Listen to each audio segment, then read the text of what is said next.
Bismillahirrahmanirrahim. Assalamu alaikum wa rahmatullahi Muhammad sallallahu alaihi wasallam. Welcome to Straightforward with Al Hajat. आज जो ॾींहुं पाकिस्तान जे लाइ हिकिड़ो तारीख़ साज़ ॾींहुं आहे. वजह पाकिस्तान जी तारीख़ में पहिरियों दफ़ो असां ॾिठोसीं कि हिकिड़े अहिड़े जज रेज़िग्नेशन ॾिनो आहे जेको 10 महीननि खां पोइ चीफ जस्टिस ठहण वारो हुयो. पाकिस्तान जी तारीख़ में पहिरियों दफ़ो असां ॾिठोसीं कि 2 ॾींहंनि में back to back 2 supreme court जे जजिस पंहिंजो इस्तीफ़ो ॾिनो आहे. पाकिस्तान में असां खुली करे ॾिठोसीं तारीख़ में पहिरीं बार कि आला अदलिया में जॾहिं इख़्तिलाफ़ सभिनी जे साम्हूं अची वेंदा आहिनि त ख़बर पइजी वेंदी आहे कि मुल्क में आख़िर अदलो इंसाफ़ जो निज़ाम आहे छा. ऐं सिर्फ़ु अंदाज़ो कजो कि अगरि सुप्रीम कोर्ट जो हाल इहो आहे त लोअर कोर्ट्स में छा हाल हूंदो. यकीनन अॼु हर पाकिस्तानी सोचे पियो कि जॾहिं सुप्रीम कोर्ट में एतिरा ज़रूरी अहम तरीन इम्पोर्टेंस वारा केसिस लॻियल आहिनि जेके इलेक्शन खे अफेक्ट कंदा, अहिड़े हाल में जॾहिं 2 जज छॾे वेंदा आहिनि हिकिड़ी अहिड़ी सुप्रीम कोर्ट खे जिथे ऑलरेडी 50-60 हज़ार केसिस पेंडिंग पिया हुजनि, साइलेंट लाइन में बीठा हुजनि ऐं रुगो वॾनि माण्हुनि जा सियासी जमातनि जा केस हलंदा हुजनि. त यकीनन सोचण जी ज़रूरत आहे कि मुल्क में अदलो इंसाफ़ जो निज़ाम छो एतिरो तबाह थी चुकियो आहे ऐं हाणे हिन कीअं सही करिणो आहे, छा सही थी बि सघे थो या न. ऐं ॿी त शइ असांखे ख़बर पइजी वई आहे कि हाणे अक्टूबर 2024 में साईं एजाज़ उल अहसन साहब के चीफ जस्टिस ठहणो पर उन्होंने रिज़ाइन करे छॾियो. हाणे justice Mansoor Ali Shah next chief justice in line आहिनि. ऐं ॿी जेको हिकिड़ो ॿियो इंपॉर्टेंट नैरेटिव जेको बिल्ड पियो थिए कि जेतिरा बि अहिड़ा जज हुआ जंहिं नवाज़ शरीफ़ या मुस्लिम लीग नून मुखालिफ़ फ़ैसिला ॾिना हुननि खे टारगेट कयो पियो वञे.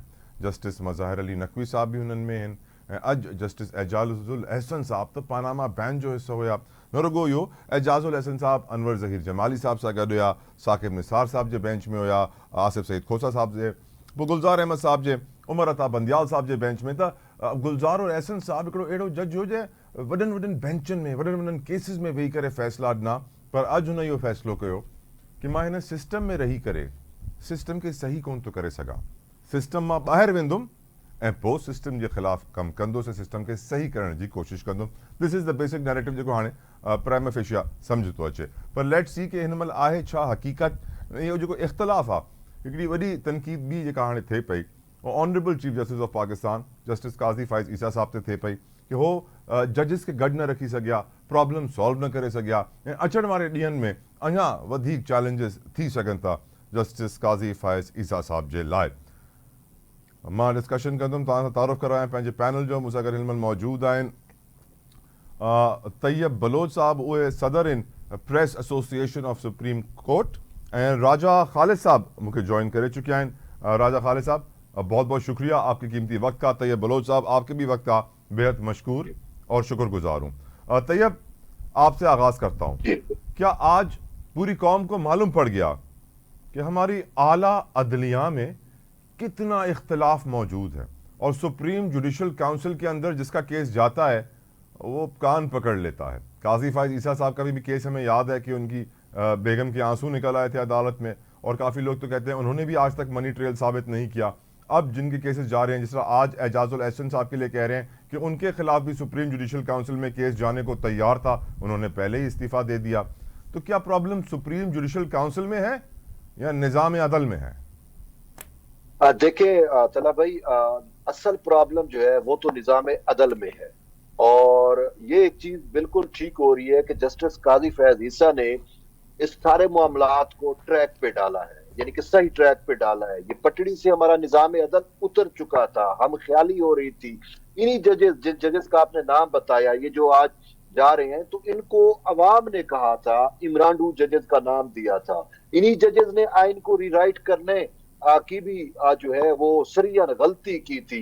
आर्टिकल 63A वाला अगर आपको मामला याद हो कि जब सदर आसिफ अली जरदारी और चौधरी शुजात ने पंजाब असेंबली में वो एक हुकूमत बन रही थी, तो उसमें इन्होंने आर्टिकल 63A की गलत डिफाइन करके तरीके इंसाफ की हुकूमत बना दी थी, जबकि पीडीएम की हुकूमत वहां पे पंजाब में तकरीबन बन चुकी थी. तो ये वो जजेस है. अब बात यह है कि मैं अगर यहाँ पे आपको कहूँ कि किसी दौर के अंदर इमरान खान जो बानी चेयरमैन है तरीके इंसाफ, उन्होंने ये कहा था कि अगर एक चीफ एग्जीक्यूटिव वो ठीक हो, या रियासत का वो जो सरबराह है किसी इदारे का वो ठीक हो, नीचे पूरा निजाम ठीक होता है या होना शुरू हो जाता है।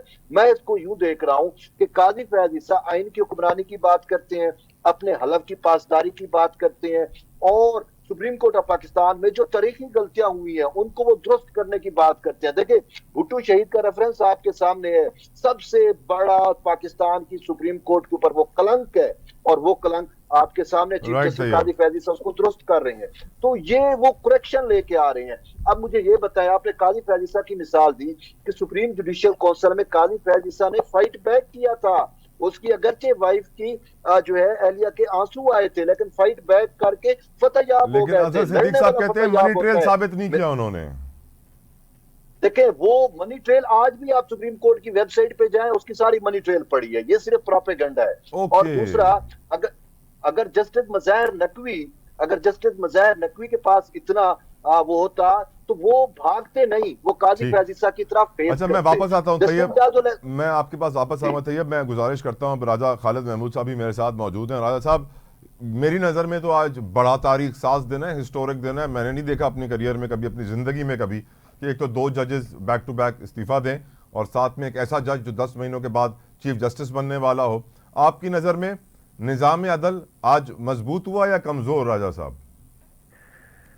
बिस्मिल्लाहिर्रहमानिर्रहीम। अपने तला भाई, गुजारिश ये है कि मैं समझता हूँ जाती तौर पे कि हमारा निज़ाम अदल कुछ सालों से, चंद सालों से बहुत बिगड़ गया था। जब साकिब निसार साहब ने इस निज़ाम अदल की बागडोर संभाली, उसके बाद गुलजार अहमद साहब, खोसा साहब, और फिर ये आके एंड हुआ उमर अता बंदियाल साहब। ये जो अदवार थे, बदतरीन अदवार मैं समझता हूँ पाकिस्तान की जुडिशल हिस्ट्री के थे, और बदतरीन दौर था उमर अता बंदियाल साहब का, कि जिन्होंने यहाँ तक कर दिया कि अपने केस की खुद समाअत की। कानून ये कहता है कि नो बॉडी शुड बी जज ऑफ हिज ओन काज, लेकिन आपको याद होगा कि वो सास की ऑडियो लीक वाला केस जो उमर अता बंदियाल साहब की जात से मुतालिक था, उस केस की उन्होंने समाअत की। उन्होंने कॉन्स्टिट्यूशन को रीराइट करते हुए 63A को रिडेंडेंट कर दिया, उसे अमेंड कर दिया, उसे रीराइट करते हुए उन्होंने वहां पे परवेज इलाही की हुकूमत को बहाल किया, और वो जो दूसरी हुकूमत पीडीएम की बनने जा रही थी, तो आप ऑलमोस्ट बन सुप्रीम चुकी जुडिशियल थी, काउंसिल में उसे क्यों नहीं खत्म गए? किया। आप क्यों किसी नहीं की भी गए हुकूमत, उनके खिलाफ सुप्रीम किसी जुडिशियल की भी, काउंसिल में? जी, आप क्यों नहीं गए उनके खिलाफ सुप्रीम जुडिशियल काउंसिल में? किसके खिलाफ? उमर अता बंदियाल के खिलाफ? नहीं है, हमने नहीं जाना था। बात यह है कि ये जो इस तरह की कॉन्स्टिट्यूशनल वायलेशंस होती हैं, उसमें सुप्रीम जुडिशियल काउंसिल में जाना जरूरी नहीं होता। उससे साबित होता है कि जज का कंडक्ट क्या है। वो यानी सुप्रीम जुडिशियल काउंसिल में किसी जुडिशियल फैसले के खिलाफ जिसमें जब तक ये साबित ना हो कि उसने करप्शन की, उसने किसी से पैसे लिए, तो आप नहीं जा सकते। हाँ, ये है कि उनके गलत फैसलों को तनकीद का निशाना बना सकते हैं। जस्टिस मुनीर का फैसला हो या जस्टिस अरशाद हसन का फैसला हो, जिसमें अरशाद हसन खान साहब ने 3 साल अपनी जेब से निकाल के परवेज मुशर्रफ को दे दिए और कहा कि आप इस दौरान अपनी जरूरत के तहत कॉन्स्टिट्यूशन को भी अमेंड कर सकते हैं।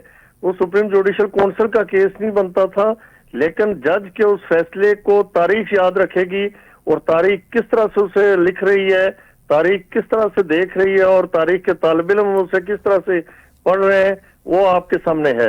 इसी तरह के फैसले जो है, मैंने उस वक्त भी कहा था 2017 में कि ये जो चंद दिन पहले जो फैसला आया ताहयात नाइली का, ये गलत फैसला है। ताहयात नाइली का कहीं पे भी कॉन्स्टिट्यूशन में कंसेप्ट मौजूद नहीं। ये सजा ना तो कॉन्स्टिट्यूशन के अंदर प्रोवाइडेड है और ना ही इलेक्शन एक्ट के अंदर, तो लिहाजा ये फैसला सस्टेन नहीं करेगा। इसे जब भी चैलेंज किया गया या किसी मुनासिब बेंच के सामने लगा तो ये फैसला रिवर्स हो जाएगा, रिविजिट हो जाएगा।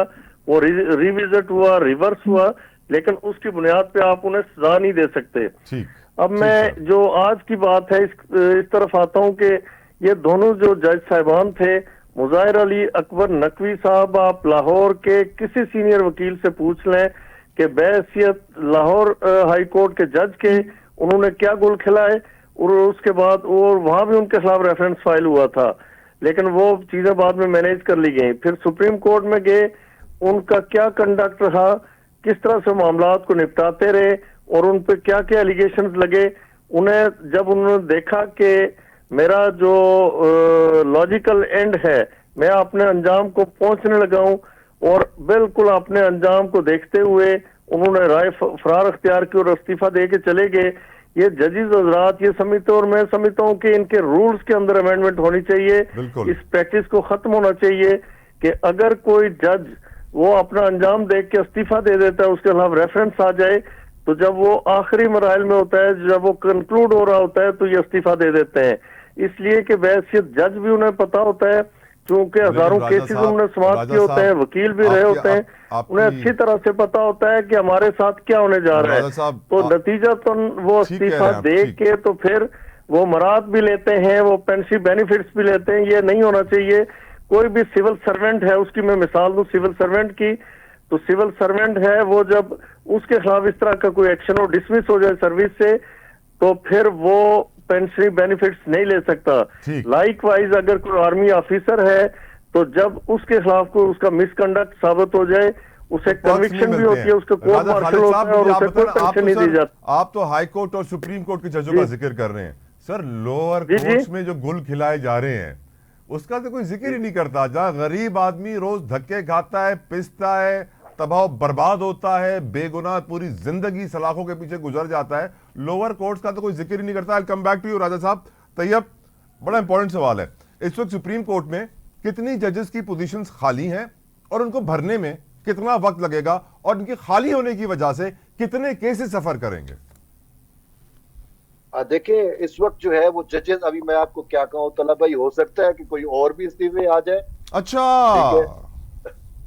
पॉसिबिलिटी है, और लग यही रहा है कि हो सकता है कि 2-4 और इस्तीफे भी की तवक्को है सुप्रीम कोर्ट ऑफ पाकिस्तान से।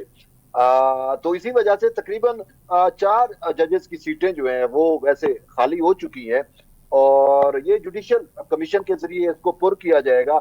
और इस टाइम ये आपकी बात ठीक है कि सुप्रीम कोर्ट पे जो केसेस हैं उनका दबाव, यानी कि जो जेर अल्तवा केसेस हैं वो बहुत ज्यादा है। तकरीबन 62,000 से के लगभग केसेस जो हैं वो सुप्रीम कोर्ट के ऊपर वो या बोझ है, वो दबाव है, वो पेंडेंसी है, वो पेंडिंग पड़े हुए हैं। लेकिन बात यह है कि अब बात जब करेक्शन किया, देखें इजाजुल हसन साहब के खिलाफ अभी रेफरेंस नहीं आया, वो पहले ही इस्तीफा दे गए, उसमें कोई दबाव नहीं था बज़ाहिर। वो क्यों इस्तीफा दे गए? क्योंकि उनके खिलाफ बहुत सारी चीजें उनको फील हो गया था कि काफी सारी चीजें। तो क्या तैयब मैं ये कहूं कि वो 2007 में जिस तरह एक वकला तहरीक हुई थी, जो हमने कहा था पाकिस्तान की तारीख में पहली बार ऐसी तहरीक हुई है, वैसे ही कोई तहरीक अब शुरू होने जा रही है जो जजेस शुरू कर रहे हैं? नहीं नहीं नहीं नहीं नहीं, बिल्कुल ऐसा नहीं है। देखें, वो तहरीक शुरू हुई थी जिसमें वकला थे और जिसमें वो कुछ असूलों और प्रिंसिपल पे हुई थी। अब कोई जज करप्शन पे चला जाता है, कोई जज बदनुआनी पे चला जाता है, कोई जज ज़ाब्ता अखलाक की खिलाफ वर्जी पे चला जाता है, तो फिर तहरीकें शुरू नहीं हुआ करती। मुझे तला भाई आप एक सवाल मुझे आप उसका जवाब दे, मैं आपसे पूछना चाह रहा हूँ, क्या कोई वकील, मतलब एक वकील हो, वो इस केस के अंदर वकील हो, फिर वो जज बन के क्या वो केस सुन सकता है? Constitution one Avenue. मैं तो तैयब साहब मैं तो पूछता हूं तैयब साहब कि जब वकील किसी सियासी जमात से इतना करीब होता है और इतनी उसकी वाबस्तगी होती है, पूरी जिंदगी उनके लिए काम किया होता है, और फिर वो जज बन जाता है, तो कैसे पॉसिबल है कि उसकी वो तरफदारी ना करे, वो जानिबदारी ना करे? जब इतना गहरा पुराना रिश्ता है, तो फिर जब जजों की भी सियासी वाबस्तगियां होंगी तो फैसले भी तो सियासी ही आएंगे ना हुजूर, ऑब्वियस ही बात है। Tayyab, I will come back to you. Khalid साहब, मुस्तकबिल क्या है? क्या इलेक्शन पे कोई असर पड़ते हुए देख रहे हैं? इतने सारे सियासी केसेस अदालत में चल रहे हैं, क्या आप समझते हैं कि इसका इम्पैक्ट और बड़ा होगा? जो बात तैयब ने अभी की कि और जजेस के भी इस्तीफे आ सकते हैं, ये आपके लिए कितनी बड़ी खबर है? मैं समझता हूं कि इलेक्शन पे इसके कोई असरात मुरतब नहीं होने। ठीक है, ये जो आज का सुप्रीम जुडिशल काउंसिल का फैसला है कि हमने प्रोसीडिंग जारी रखनी है मुज़ाहिर अली अकबर नकवी के खिलाफ, कल सुबह कल उन्हें तलब किया गया है। जी जी, आवाज आ रही है? जी जी, कल सुबह 11:30 बजे प्रोसीडिंग है सुप्रीम जुडिशल काउंसिल। जी जी, कल सुबह 11 बजे। ये बहुत खुशाइंद बात है, इसलिए कि ये बहुत आसान सा तरीका और आसान सा हल मिल गया जजीज को। मैंने आपने कहा ना कि मैंने अपनी जिंदगी में इस तरह का मामला नहीं देखा या इस तरह के हालात नहीं देखे कि बैक टू बैक 2 जजेस के इस्तीफे आए। मैंने भी अपनी प्रैक्टिस 31 साल प्रैक्टिस के दौरान या अपनी लाइफ में ये नहीं देखा कि जजेस इस्तीफा दे के चले जाएं और उनके खिलाफ प्रोसीडिंग जारी रहे, इसलिए कि बड़ा आसान हल होता है उनके पास कि करप्शन से भी पैसा बनाए और उसके बाद पेंशन भी लेते रहे, और जो जज रिजाइन करता है उसके खिलाफ जितने एलिगेशन है वो खत्म हो जाते हैं।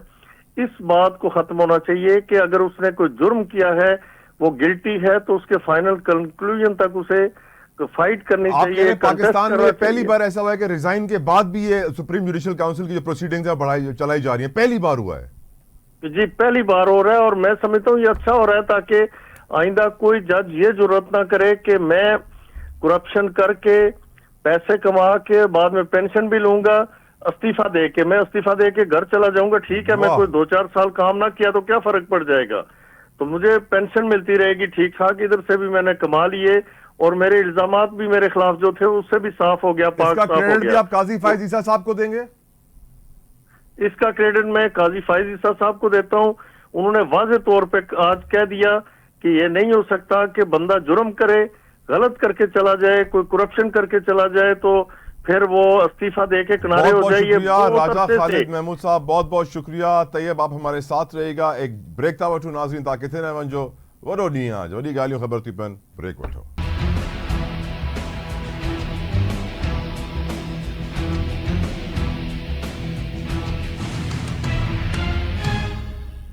Welcome back to straight forward. यकीनन अॼु जो वॾो ॾींहुं आहे अदलिया जे हवाले सां। मां त पंहिंजी ज़िंदगी में अहिड़ो ॾींहुं न ॾिठो आहे, तव्हां बि न ॾिठो आहे। तारीख़ साज़ शयूं थियूं आहिनि, इन करे असां लीगल एक्सपर्ट सां डिस्कशन कयूं पिया। मूंखे जॉइन किया डिस्कशन में, हमें जॉइन किया डिस्कशन में अहमद उवैस एडवोकेट साहब ने। बहुत बहुत शुक्रिया अहमद साहब, आपने अपना कीमती वक्त में हमारे लिए निकाला। और तैयब बलोच भी हमारे साथ मौजूद हैं, सदर press association of supreme court. Ahmad साहब, तारीख में पहली बार ऐसा जज इस्तीफा देकर गया है जो 10 महीने बाद चीफ जस्टिस बन रहा हो। तारीख में पहली बार 2 जजों ने बैक टू बैक इस्तीफा दिया है। तारीख में पहली बार किसी जज के इस्तीफे के बाद भी सुप्रीम जुडिशल काउंसिल ने कार्रवाई जारी रखने का फैसला किया, बंद करने का फैसला नहीं किया। बड़ा तारीख साज दिन है मेरी नज़र में। क्या आप भी इसे तारीख साज समझते हैं, और क्या कानून का बोल बाला हुआ है, या आपकी नज़र में अदल इंसाफ का निज़ाम कमज़ोर? बिस्मिल्लाहिर्रहमानिर्रहीम। देखिए, बात आपने सवाल तो बहुत अच्छा किया और इसमें कोई शक नहीं है कि बड़ा स्पेशल डे है। कल का दिन जो गुजर गया वो भी बहुत स्पेशल था, लेकिन वहां कल के दिन में जो कुछ हुआ था उससे बिलाशुबा कानून की बालादस्ती और आइन की हुक्मरानी का एक साल तस्वुर जो है दोबारा से उजागर हुआ था। लेकिन जो सूरत हाल आज नजर आ रही है, इसके मुतालिक तो कमेंट इतनी आसानी से किए नहीं जा सकते। इसलिए अंडरस्टैंडेबल है कि जस्टिस मुज़ाहिर अली नकवी साहब ने इस्तीफा दे दिया तो सुप्रीम जुडिशल काउंसिल ने कहा कि नहीं जी, हम मजीद आगे कार्रवाई करेंगे, इस्तीफे पे खत्म नहीं करेंगे। एक पुरानी रवायत को उन्होंने खत्म किया, इसमें कोई बुराई की बात भी नहीं है कि उनके खिलाफ इल्जामात हैं, बहुत वाज़ेह हैं, ओपन टू मीडिया हैं, हर एक को मालूम है। तो अगर वो उनका बाकायदा ट्रायल करना चाहते हैं और अपनी तसल्ली करना चाहते हैं तो ये कोई ऐसी बात नहीं है कि जिसको पर ऑब्जेक्ट किया जाए। दूसरी तरफ ये है कि जस्टिस इजाजुल एहसन, जो असल बात आपने भी पॉइंट आउट की है, जस्टिस इजाजुल एहसन एक तो बहुत अपनी तबीयत के एतबार से, अपने मनसब के एतबार से और अपने टेम्परामेंट के एतबार से बहुत अच्छे जजेस में शुमार होते थे। बहुत अच्छे फैसले किए उन्होंने और बड़े कूल हेडेड जज लाइक उनका एटीट्यूड था। और उन्होंने यहाँ पर आके, जबकि 8-9 महीने के बाद वो चीफ जस्टिस बनने वाले हैं, 10 महीने के इस बाद मौके पे जी देखें, अक्टूबर इसी साल 2024 में वो नेक्स्ट चीफ जस्टिस उन्होंने होना था। ऐसी सिचुएशन के अंदर उनका इस मौके के ऊपर यकदम इस्तीफा दे देना जो है, ये बड़ा अचंभा की बात लगती है। इसके पीछे मुहारकात क्या हैं, ये कोई सिंपल बात मुझे लगती नहीं है। क्या आपको लगता है कि जो शहबाज शरीफ के खिलाफ या नून लीग के खिलाफ जजेस थे उनको टारगेट किया जा रहा है? ये भी एक एस्पेक्ट तो है, लेकिन ये अगर ऐसी बात है तो वो फिर तो सुप्रीम कोर्ट जो है वो आज नहीं तो कल ये वाइंड अप हो जाएगी, फिर तो हमारी अदालतें तबाह हो जाएंगी। चले अहमद साहब मेरे साथ ना बड़े सीनियर रिपोर्टर हैं कोर्ट के, तैयब बलोच, वो आपके सामने एक बड़ी इंटरेस्टिंग फैक्ट रखने वाले हैं, मैं उनसे पूछता हूँ। तैयब साहब, मुझे आप बताइएगा, जो एजाजुल एहसन साहब पे वो जो इल्ज़ाम था कि वो एक प्रॉपर्टी कंपनी का केस भी लड़ते थे और फिर उसके हक में फैसला दिया, जरा उसके बारे में थोड़ा सा बताइएगा हमें। देखिए, अहमद अवैस साहब बखूबी इससे वाकिफ होंगे कि उनके ऊपर ये तो सबसे ज्यादा बड़ा इतराज उठाया गया कि कॉन्स्टिट्यूशन 1 का जो मैटर था, ये जो बिल्डिंग सुप्रीम कोर्ट शरह दस्तूर पे बनी हुई है, उसमें वो खुद वकील थे। बाद में जब जज बन जाते हैं तो वो पूरा केस इन्होंने सुना और साकिब निसार साहब के दौर में उन पे इतराज भी हुआ कि आप जो है इस मामले पे ना बैठें, आप खुद कॉन्स्टिट्यूशन 1 के जो है वकील रह चुकी हैं, तो अब आप बतौर जज इस पे कैसे वो कर सकते हैं, समाअत कर सकते हैं। तो एजाजुल हसन साहब ने जो है वो उस इतराज को साइड पे फेंका और बैठे भी रहे। अब फिर उस पे भी कोई खास फैसला नहीं हुआ था। फिर ये मामला बाद में आ गया था चीफ जस्टिस उमर अता बंदियाल के पास। उन्होंने जब ये चीजें देखी तो उन्होंने कहा कि मैं इन मैटर्स में नहीं पढ़ता, लेकिन बात यह है कि क्या कोई जज को ये जेब देता है कि वो जब वकील हो उस मामले पे फिर वो जब जज बन के भी वही मामला सुने। इस तरह के काफी सारी ऐसी चीजें मौजूद हैं जस्टिस एजाजुल हसन के से मुतल्लिक के, जिससे लगता है कि उन्होंने। और तैयब, क्या अब जब उन्होंने इस्तीफा दे दिया है तो क्या अब भी उनके खिलाफ सुप्रीम जुडिशल काउंसिल में रेफरेंस जा सकता है, कार्रवाई हो सकती है? देखिए, अब तो सुप्रीम जुडिशियल काउंसिल में उनके खिलाफ रेफरेंस नहीं जा सकता, लेकिन मैं आपको कहूं कि मुझे नहीं लगता कि जस्टिस एजाजुल हसन की जान इतनी जल्दी छूट जाएगी। अच्छा। क्योंकि उनके खिलाफ बहुत ज्यादा मटेरियल तकरीबन कलेक्ट हो चुका है और उसी मटेरियल के ही, यानी कि एक मवाद उनको, देखिए जज को बेहतर पता होता है, जस्टिस एजाजुल हसन को बेहतर पता था कि मेरे खिलाफ क्या मैं कहाँ पे खड़ा हूँ, या मेरी फुटिंग कमजोर है या मैं मजबूत हूँ, और क्या कुछ मैंने किया है। तो जब उनको ये भनक पड़ गई कि कोई वकील या कोई शख्स जो है या कोई लोग जो है वो उनके खिलाफ डाटा कलेक्ट कर रहे हैं और उसको से डाटा शेयर भी, मेरी जरा ये कहते हैं कि डाटा शेयर भी हुआ कि सर आपके खिलाफ तो ये चीजें, और सुप्रीम जुडिशियल काउंसिल में जो है आपके खिलाफ जो है ये जाने लगा है, तो उससे फिर जस्टिस एजाजुल हसन ने कहा इससे पहले कि सुप्रीम जुडिशियल काउंसिल में मामला चला जाए, उन्होंने खुद रिजाइन किया। क्योंकि उसकी वजह तला ये आज जो मज़ाहिर नकवी के खिलाफ कार्रवाई चल रही थी, उसमें एक चीज ये तय हुई कि जब इब्तदाई मतलब मामले होते हैं सुप्रीम जुडिशियल काउंसिल में, तो कोई जज अगर रिजाइन कर जाता है तो उसके खिलाफ फर्दर कार्रवाई नहीं होती। लेकिन अगर सुप्रीम जुडिशियल काउंसिल एक दफा मामले को इनिशिएट कर चुकी होती है तो फिर वो अगर रिजाइन करता है तो फिर उसके खिलाफ कार्रवाई हो सकती है और होगी, और यही मज़ाहिर नकवी के मामले में हो रहा है। तो फिर पेंशन मराहत नहीं मिलती। तो शायद एजाजुल हसन साहब ने ये सोचा हो कि मैं अपनी इज्जत भी बचा जाऊं, पेंशन मराहत भी बचा जाऊं, जे जाया कि मैं कल को इन मामलात को जो है वो साबित ना कर सकूं। काफी सारी नामी बेनामी जदादों के भी बहुत सारे ऐसे मामलात थे जो एजाजुल हसन साहब के साथ शेयर किए गए थे, तो तभी उस प्रेशर और दबाव में आके उन्होंने जो है वो इस्तीफा दिया है। अहमद साहब, आपने सुनी ये सारी गुफ्तगू तैयब साहब की, ऐसे में तो वाज़े मालूम पड़ जाता है कि सर जजेस भी जो हैं, स्पेशली अगर सुप्रीम कोर्ट के आला अदलिया के जजेस तासुब रखेंगे, किसी ना किसी की साइड लेंगे, जानिबदारी करेंगे, तो हम क्या बात करें डिस्ट्रिक्ट कोर्ट्स की, सिविल कोर्ट्स की, लोअर लेवल कोर्ट्स की, वहाँ तो आवे का आवा ही बिगड़ा हुआ है। क्या आपको लगता है सर कि इलेक्शन पे असरात होंगे इस जुडिशल बहरान के? मैं होने तो नहीं चाहिए वैसे, लेकिन मैं आपको ये बता दूं, अभी जो गुफ्तगू इन्होंने की है ये एक बड़ी स्ट्रॉन्ग प्रिजम्पशंस के ऊपर इन्होंने एक लॉफ्टी स्टेटमेंट्स दी हैं। ओके। और जो मैं नहीं समझता कि इस वक्त मुनासिब है, क्योंकि जब तक हकीकत सामने ना आए हम किसी प्रिजम्पशन को बुनियाद बना के उसको हकीकत का रूप तो नहीं दे सकते। ठीक। क्योंकि जो अब तक उनके जजमेंट, मेरे ख्याल में उनकी बेतहासा जजमेंट्स हैं जो कि नहायत ऐसी अच्छी जजमेंट में उनको शुमार किया जा सकता है, जो रेफरेंस के तौर पे पेश होती हैं और वो एक फैसलों के भी एक आला दर्जे के फैसले का दर्जा जो है वो रखती हैं इनकी जो जजमेंट्स हैं। इसलिए उनकी क्वालिफिकेशन, उनकी कॉम्पिटेंस जो है। चले अहमद साहब, I ask you another question. साथ ही साथ एक बात और मैं आपसे कहूंगा। जी सर। कि देखिए, जज का इस्तीफा दे देना जो है, इसके पीछे मुहरकात तो बहुत सख्त कोई होंगे यकीनन, क्योंकि इख्तिलाफ राय सिर्फ जो है वो इस हद तक नहीं ले जाती, क्योंकि जज की तो डिस्टिंक्शन होती है। इख्तिलाफ राय करना किसी जज का जो है, ये तो उसकी अपनी एक इंडिपेंडेंट जहनियत को, इसको सर जज का इस्तीफा ना कहें, ऐसे कहिए 10 महीने बाद के चीफ जस्टिस का इस्तीफा। यही तो मैं आपसे बात कर रहा हूँ कि देखें इसके पीछे बहुत स्ट्रॉन्ग कोई ऐसी सिचुएशन, एक सिचुएशन तैयब ने हमें बताई कि शायद वो सुप्रीम जुडिशियल काउंसिल की कार्रवाई से बचना चाह रहे हो। और क्या सिचुएशन? एक सिचुएशन सर ये है कि उन्होंने ये सोचा होगा कि मैं इस सिस्टम के अंदर रह के तो सिस्टम को सही नहीं कर पा रहा हूं, इसलिए मैं सिस्टम ही छोड़ देता हूं। दूसरी सिचुएशन, कोई और सिचुएशन आपके दिमाग में है सर?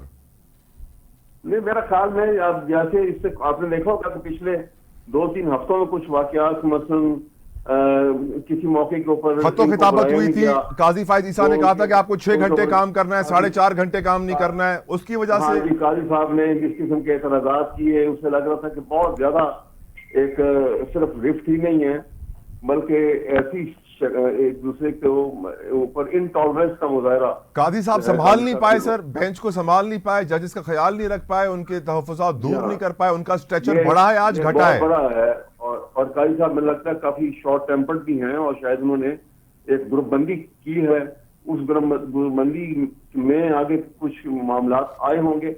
मैं आई कैन नॉट कमेंट, क्योंकि ये ऐसा सेंसिटिव इशू है कि ये बात 1-2 रोज में खुल के आ जाएगी सामने।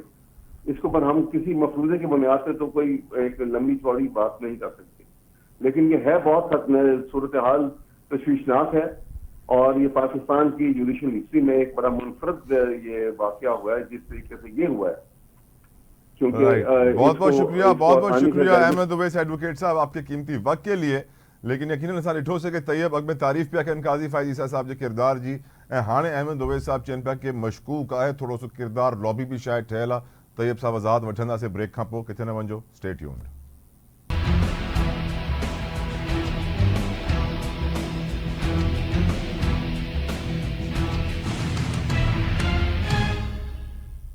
अदलिया जे हिन तारीख़ साज़ ॾींहं ते जेको नैरेटिव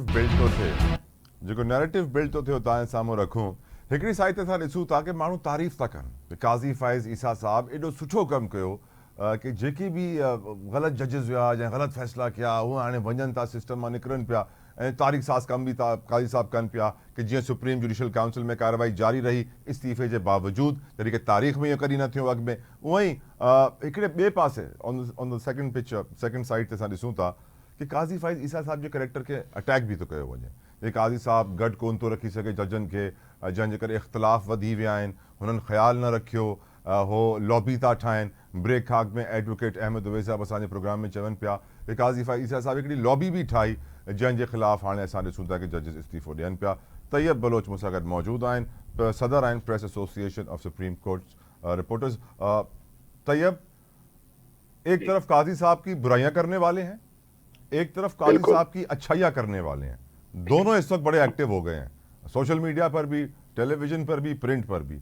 हकीकत क्या है वैसे? सच्ची बताइए, अपना दिल पे हाथ रखे। देखिए तला भाई, हकीकत तो आपको और हमें नजर आनी चाहिए। मुझे आप ये बताएं कि जब खुद चीफ जस्टिस काजी फैज ईसा खुडे लाइन लगे हुए थे, खुडे लाइन ही थे, आपके सामने है। पहले तो उन्होंने फाइट बैक किया जब उनके खिलाफ रेफरेंस चला, फिर उसके बाद जब बंदियाल साहब का इरा था या दौर था तो उनको बिल्कुल साइड लाइन पे किया हुआ था, उनको केस भी नहीं देते थे, किसी बेंच में शामिल भी नहीं करते थे। और अगर वो कभी किसी बेंच में शामिल हो जाते और वो कोई फैसला भी लिख देते तो फौरन उनसे लार्जर बेंच बैठ के, उससे बड़ा बेंच बैठ के उनके फैसले को भी मुअत्तल करते रहे। यानी कि यहाँ तक भी, यानी कि एक हमने ये भी मिसाल सुप्रीम कोर्ट ऑफ पाकिस्तान में देखी कि चीफ जस्टिस काजी फैज ईसा का एक फैसला बंदियाल साहब ने अपने एक रजिस्ट्रार के जरिए उसको नल एंड वाइड करा दिया था। तो यहां तक मामलात चले थे। तो बात यह है कि अब काजी साहब को यह दोष देना कि वो जजेस को साथ लेके नहीं चल रहे थे, उस टाइम काजी साहब को साथ लेके तो कोई नहीं चला था। और बाकी एक बात, कहीं उसी का बदला तो नहीं ले रहे हैं तैयब? कहीं उसी का बदला तो नहीं हो रही है? नहीं, वो बदला नहीं ले रहे, काजी साहब बदला नहीं ले रहे। देखिए, मैं आपको बताऊं कि जस्टिस इजाजुल एहसन के जाने में काजी साहब का बिल्कुल कोई किरदार नहीं है। हाँ, उस वक्त किरदार होता कि जब सुप्रीम जुडिशियल काउंसिल में उनके खिलाफ रेफरेंस आया होता, इवन कि ये तो इजाजुल एहसन के खिलाफ रेफरेंस था सुप्रीम जुडिशियल काउंसिल में एक, उसको तो सुप्रीम जुडिशियल काउंसिल ने खत्म कर दिया था और वकील पे भी जुर्माना लगा दिया था।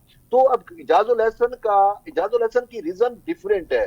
वो रीजन ये है कि मैं जैसे आपको बताया कि उनके खिलाफ वर्क हो चुका था, और जिन्होंने वर्क किया कुछ वकील थे, उन्होंने किन शेयर किया, तो वो बात चली गई, मतलब बात तो नहीं चुपती, बात चली जाती है। इजाजुल एहसन साहब तक पहुंच चुकी तो वो उसमें रिजाइन कर गए हैं, क्योंकि चीजें बहुत मजबूत थी, स्ट्रांग थी, जिसका उनके पास जवाब नहीं था।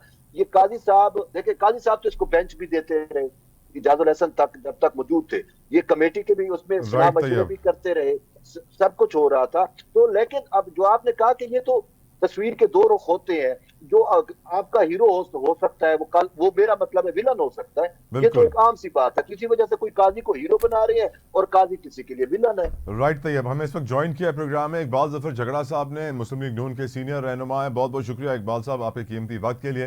इकबाल साहब, एक नैरेटिव बिल्ड किया जा रहा है सर, एक नैरेटिव बिल्ड किया जा रहा है कि जो जजेस नून लीग के खिलाफ फैसले देने में मुलव्वस थे, ऑफकोर्स मरियम औरंगजेब साहिबा ने प्रेस कॉन्फ्रेंस की और उन्होंने बोला कि ये गुनाह माफ़ नहीं होंगे, ये दाग धुलेंगे नहीं किसी इस्तीफे से। तो डोंट यू थिंक सर कि ये इलेक्शन कमीशन के ज़ाब्ता अखलाक की खिलाफ वर्जी है, जिसमें कहा गया है कि अदलिया और फौज के खिलाफ कोई प्रोपेगेंडा ना किया जाए। अब जज और सीनियर जज के इस्तीफे के बाद एक ऐसा जज सर 10 महीने बाद चीफ जस्टिस बनने वाला है, उसके इस्तीफे के फ़ौरन बाद मरियम औरंगजेब साहिबा का आना और जो बयानात उन्होंने दिए, नहीं लगता आपको सर ये ज़ाब्ता अखलाक की खिलाफ वर्जी है? देखिए जी, अनफॉर्चुनेटली आजकल जो सिचुएशन डेवलप हो गई है और जिस किस्म के बयानात सुनने में आते हैं और जो रिमार्क्स फिर उस पे आते हैं, तो यकीनन ये चीज मुझे कम से कम ज़ाती तौर पर मैं कहूँगा कि मुझे ये पसंद नहीं है।